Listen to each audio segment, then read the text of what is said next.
Hi again. It's me. With Chapter 6, actually. This is Chapter 6. There's stuff in this one. I'm beating around the bush a little. So, the basic thing here is, James finds out that his mom is like, I'm gonna move in with this guy, where we're very close, even though her own kids didn't know he existed until like a few days ago. And now she's like, no, we have to live together. And he's like, well, I don't really want to move. I like my school, and I'm now like dating this girl, so I kind of don't want to move. And I mean, I don't really know. Okay, so the new guy, Rick, is trying to be like understanding. Rick is simultaneously like the biggest mystery and also like trying the fucking hardest. And he's like, well, we're not gonna let that happen, bud. I care about your mother, but I care about you too. We're not gonna make you split up with your girlfriend. That would be awful. We'll find a way to make this work, bucko. He is just like mustache dad from the mountains. He's I just imagine him as, the guy who played Bella's dad in the Twilight movies. Him. That's who I imagine. But he has like the disposition of Mr. Rogers. So he's got like the mustache, always wears plaid and denim, and he's just like, oh golly, this is a pickle there, James. I am well aware of that, my good friend. But don't you worry about a thing there, bucko. We'll get through this one together. Teamwork is the best kind of work. As far as I know, he's actually secretly a guidance counselor, or like a therapist. So I kind of like this guy. Specifically, I like the image of him I created in my head more than anything, but I like this guy. So he's upset. James is upset that he's, gonna move and he's never gonna see this girl again, even though he obviously really likes her. So he's like, yeah, kind of upset. And he's like, oh, I'm just gonna go to school. And his sister's freaking out because she doesn't want to change schools. But we don't really know much about her. So much so that this may have been the first time I've actually mentioned he has a sister. And that's because I continually forget, because she's really not a part of this. But yeah, he goes onto the bus, and Davis is there, and Davis says the phrase, I love you so much, I wish you were my boyfriend. Look, I don't know about the rest of you guys, but I ship these two. That's an adorable couple. But all joking aside, there's a lot of weird stuff. Like he really, really likes him. Like, it's really obvious that he is like super into James, and James is just like, oh, but this girl. And I dreamed a dream I dare not try.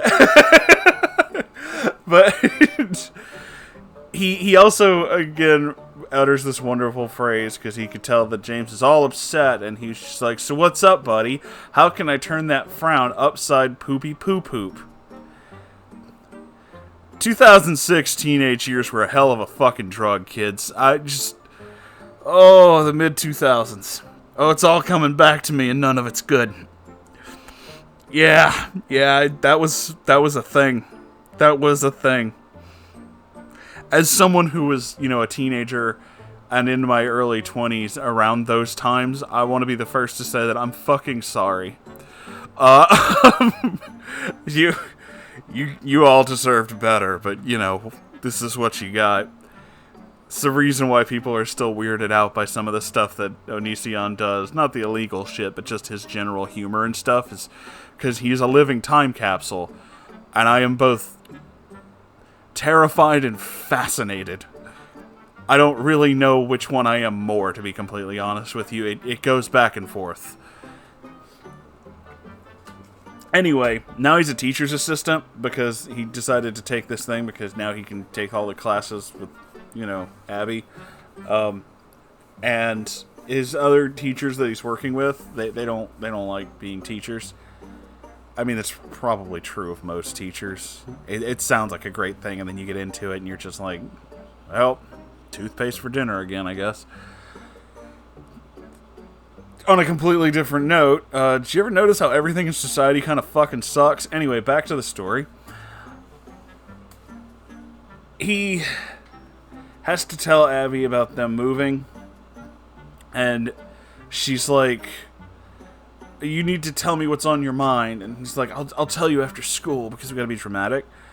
And, you know, you would think that's like a huge thing, except that it's like one paragraph later.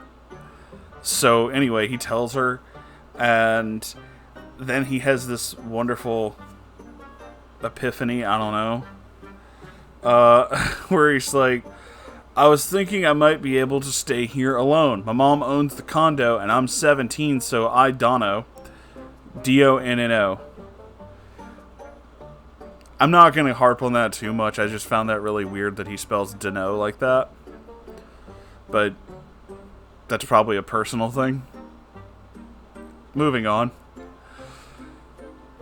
She's like, oh my gosh, have you talked to her about that? It's like, I don't really know, but, you know, I think we might be able to, and maybe I can make this work. And then we have our first instance of, like, some other really weird stuff, because she's just like, oh, it'd be great, and then she, like, kisses him and, like jumps on him, and he has to, like, catch her, and he's just like, oh, she's surprisingly easy to carry.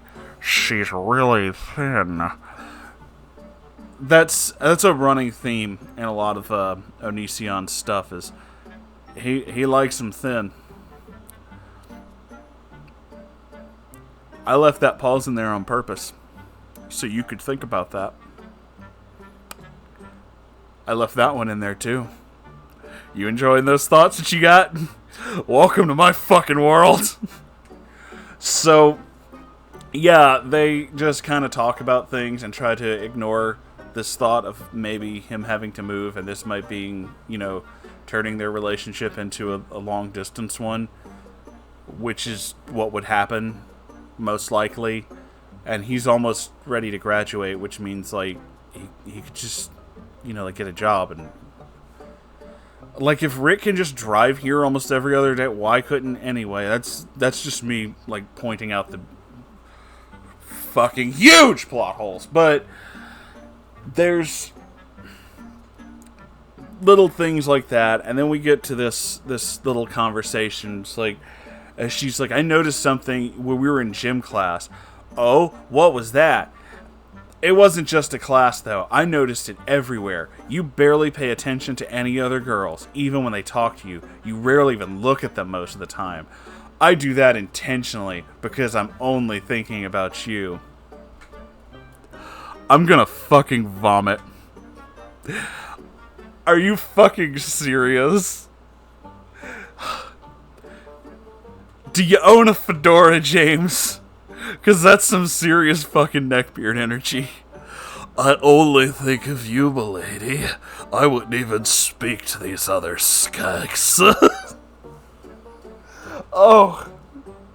No, I'm sure in his mind that is, like, super romantic. It's not, though. It is not realistic in any way, shape, or form. I'll tell you this right now. I had a friend whose ex, she didn't like him talking to any other girls. Like, in general. Like, as in that lady working the cash register at Walmart and he has to check out. He better not talk to her. So I know what you're thinking. How do you function in a modern society? Well, the answer is not well. So he put up with this shit, and I don't know why, but eventually it got to a point where he said something about how this seemed, a little unreasonable, and how, not being able to speak to any other woman that isn't a family member is getting to the point where, like, trying to do basic daily tasks like go to store, get fuel, have job, are becoming really arduous. To which I replied, yeah, because that's abuse. What you're dealing with is abuse. That's incredibly controlling behavior. And there's no justification for that. You know, I started the only as if there's some kind of way to justify it, and as soon as I said the word only, I was like, no, fuck it, that doesn't work. There is no, that's bullshit. So this is one of those things, this little thing right here, setting aside the obviously fictional characters, this is projection. This is simple projection. It's this idea that, I won't even acknowledge other women in any setting because I only care about you, so you better do the same. That's legitimately what that energy is. It's terrifying. I don't like it. I don't like it. But that's actually how the chapter ends. He's all like, she's so perfect and so wonderful, and, she's like, we fell asleep on the phone together, and listening to her rest, how peaceful she sounded. I was quoting, by the way. That's actually what that is. It's so very, like, this is him designing a girlfriend, is what this is. This is Onision's ideal woman, is what we're seeing. And the situations that surround this are situations specifically designed to put these two together in a way that they'll never, ever come apart. Because total loyalty is pretty much what he wants more than anything. And she has a vague semblance of a personality. Kinda. But mostly it's whatever he wants. And that's... Hey, that's the thing. That's the jam. Alright, well, I don't have anything else to add to that, which is why I was just saying words. I'm actually... I don't even know... This started out as just like a cute little jaunt into like terrible mid-2000s fan fiction, and now it's getting really weird, and it's starting to make me a little uncomfortable, and I was warned that this would happen, but I fucking did it anyway, didn't I? Like the moron I am, here I am, and I'm gonna keep going, because fuck it, it's all or nothing. Okay, well that's it for this one. I'm gonna go now. I love you all. Do the YouTube thing with the liking and whatever. I don't know what the words are anymore. They change it all the time and then they don't tell me. But do those, and I'll see you in the next episode. Okay, bye.